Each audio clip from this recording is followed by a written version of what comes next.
Hello दोस्तों, नमस्कार। Welcome to this video. उम्मीद करता हूं आप सब बहुत अच्छे होंगे।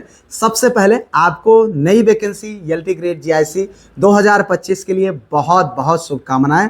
आप पूरी ताकत के साथ अपनी सीट को पाने में मेहनत करेंगे, हम आपकी मदद करेंगे और आपको अग्रिम शुभकामनाएं। इसी के साथ चूंकि आपका ऑफिशियल अनाउंसमेंट, ऑफिशियल एडवर्टीजमेंट आ चुका है, तो जो डाउट्स हैं उन सारे डाउट को आज यहाँ पर खत्म करेंगे, जिससे कि सुख मन से अपनी पढ़ाई को आप आगे बढ़ा सकें। आइए वीडियो को शुरू करते हैं। उससे पहले मैं आप सबको बता दूं कि इस वीडियो में मैं उन सारे डाउट्स को, जैसे जो एज रिलैक्सेशन को लेकर के, एग्जाम के पैटर्न को लेकर के, वैकेंसी यानी आपके ग्रेजुएशन में 2 साल आपने सब्जेक्ट को पढ़ा है उस डाउट को, सिलेबस और जो चयन की प्रक्रिया है किसके आधार पर होगी, परीक्षा कब होगी, अदर स्टेट वाले फॉर्म भर पाएंगे कि नहीं, महिला सर्टिफिकेट किस साइड से चाहिए होगा, कास्ट सर्टिफिकेट, मेंस का क्या होगा, फार्मूला, मतलब सारे डाउट्स को इस वीडियो में हम क्लियर करेंगे, जो आपके मैक्सिमम डाउट्स हैं। जी हाँ, सबसे पहली चीज़ आपको मैं बताना चाहूँगा मित्र कि इसका फॉर्म जो है आज से आरंभ हो चुका है और उसके बाद ये आपको 28 जुलाई जो है अगस्त तक खुला रहेगा, आवेदन कर पाएंगे।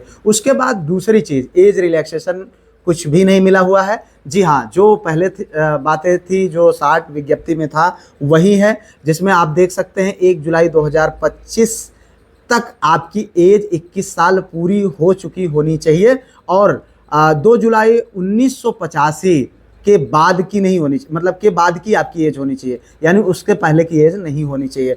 और दूसरी चीज़, छूट मिला है ओबीसी, एससी, एसटी और उसके बाद कोई कर्मचारी है, गवर्नमेंट जो है एम्प्लॉई है या केंद्र सरकार का कोई कर्मचारी है, खिलाड़ी हैं, तो उनको मिला है 5 साल का छूट। ठीक है, तो यहाँ पर ये डाउट आपका क्लियर होगा। उसके बाद बात करेंगे एग्जाम के पैटर्न पर। जी हाँ, एग्जाम का पैटर्न बिल्कुल बदल चुका है मित्र। हम आगे बताएंगे भी कि अब आपको कैसे आगे बढ़ना है उस विषय पर। एग्जाम आपका 2 जो है पार्ट में होगा। पहला होगा प्रीलिम्स होगा आपका 150 नंबर का, जैसा पिछली बार एलटी ग्रेड का विज्ञापन आया था, जो वैकेंसी फाइनल हुआ था एग्जाम, वो उसी तरीके से सेम टू सेम रहेगा। 30 नंबर जीएस का, 120 नंबर आपके सब्जेक्ट का रहेगा। उसके बाद जो है मतलब उसमें माइनस मार्किंग भी रहेंगी। उसमें वैकेंसी के सापेक्ष में जितने भी लोग क्वालिफाई करेंगे फिर उनको मेंस के लिए आवेदन करना होगा और मेंस जो है कुल मिलाकर के मेंस का जो फर्स्ट पेपर होगा, यानी फर्स्ट पेपर तो 150 नंबर का हो गया, मेंस में 20 क्वेश्चन होंगे, जिसमें जो है 10 क्वेश्चन आपके 125 वर्ड का 8 नंबर के होंगे। दूसरा जो है 10 क्वेश्चन आपके 200 वर्ड के आपको लिखने होंगे, जो 12 नंबर के होंगे। यानी कुल मिलाकर के अगर आप देखें तो 80 और 120 यानी 200 नंबर का आपका कुल मिला के ये मेंस का एग्जाम होगा और यही आपकी मेरिट बनेगा। कहने का मतलब फर्स्ट पेपर आपका क्वालिफाइंग होगा, यानी पहला जो ऑब्जेक्टिव एग्जाम होगा वो आपका क्वालिफाइंग होगा। आपका जो सिलेक्शन होगा वो आपके इसी एग्जाम के बेस पर, यानी रिटन एग्जाम के बेस पर होगा। जी हाँ, बिल्कुल परेशान ना हो, एकदम क्लियर रहें। दूसरी चीज़, सिलेबस यार भैया कुछ भी नहीं चेंज है, एज इट इज़ वही उठा के रखा गया है। चूँकि अंग्रेजी का मैं हूँ, अंग्रेजी का मैं जानता हूँ, तो अंग्रेजी में बिल्कुल भी चेंजेस नहीं है। अदर सब्जेक्ट में हो सकते हैं, तो फिलहाल हम जहाँ तक जानकारी है 99.99% कोई चेंजेस नहीं है। ठीक है, तो यही सिलेबस आगे आने वाले हो सकता है कि टीजीटी में भी कंटिन्यू किया जाए, वो आगे विषय का बात है। तो अब आगे हम बात करेंगे दूसरा, चयन की प्रक्रिया भी क्लियर हो गई। अदर स्टेट वाले एलिजिबल हैं लेकिन वो जनरल में काउंट होंगे। और अगली बात मैं कहूँगा, परीक्षा कब होगी। जी हाँ, परीक्षा के लिए जो कैलेंडर में डेट दिया हुआ है उस डेट पर परीक्षा नहीं होने वाली है, क्योंकि परीक्षा के लिए, यानी पहली परीक्षा जो होगी आपका ऑब्जेक्टिव बेस पर होगी। उस परीक्षा के लिए आपको यहाँ पर बताया गया है कि नोटिस दिया जाएगा, ठीक है, प्रवेश पत्र जारी किया जाएगा। तो आप मान लीजिए दिसंबर, ठीक है, वही मान करके अभी तैयारी करिए। उसके बाद महिला को जो कास्ट सर्टिफिकेट होगा वो फादर के साइड से होगा। कहाँ से होगा? फादर के साइड से, यानी जहाँ पर उन्होंने अगर शादी किया है, अगर किसी अदर कास्ट से शादी कर लिया तो वो कास्ट काउंट नहीं होगी।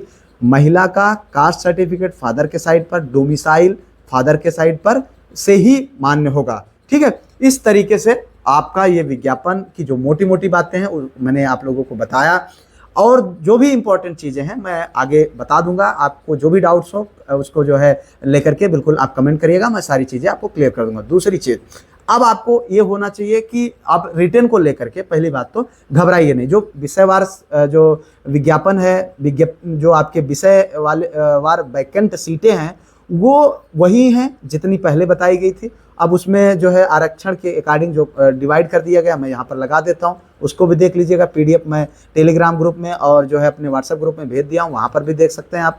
उसके बाद आपको तैयारी कैसे करनी। पहली बात तो आज अभी से रिटन एग्जाम की चिंता को छोड़ दीजिए।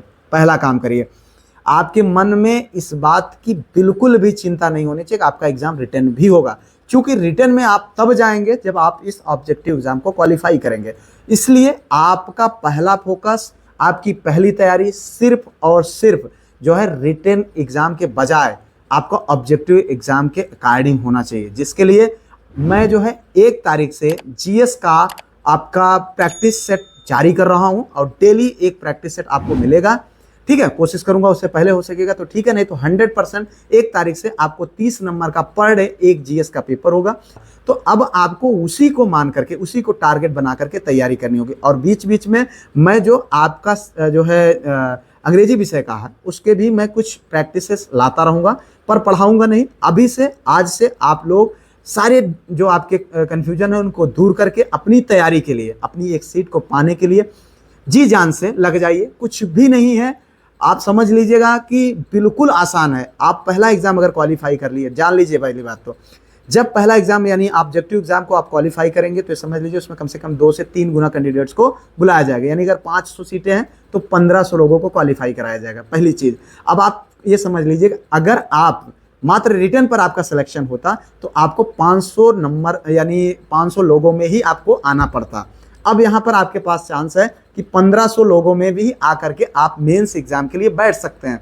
अगर आपको लगता है कि 1500 लोगों के बीच में आने पर या जो है जो भी चीज़ें हैं, अगर आपको लगता है कि अब और आपको मेहनत करना चाहिए या किसी गलती की वजह से आप थोड़ा सा बाहर हो गए, तो आपको एक ऑप्शन, यानी कहने का मतलब ये है कि अगर आप इस चीज़ को पॉजिटिव वे में लें तो यहाँ पर आपके लिए एक ऑफर मिल गया कि अगर बाय द वे एक एग्जाम होता और आप 500 सीट है तो 500 सीट से अगर 501 होते तो आप बाहर हो जाते। लेकिन यहाँ पर 501 नहीं, अगर 3 गुना कैंडिडेट को बुलाया गया तो 1500 लोगों को बुलाया जाएगा। अगर आप 1500 नंबर पर हैं, उसके बाद आप रिटर्न लिखेंगे और रिटर्न में अगर आप अच्छा कर लेंगे तो आपका सिलेक्शन श्योर है।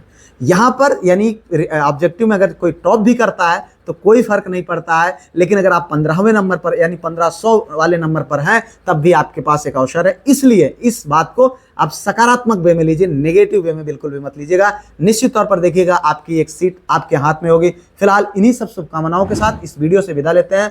मिलते हैं किसी और वीडियो में किसी और टॉपिक पर। तब तक के लिए जय Hind, Vande Mataram, best of luck.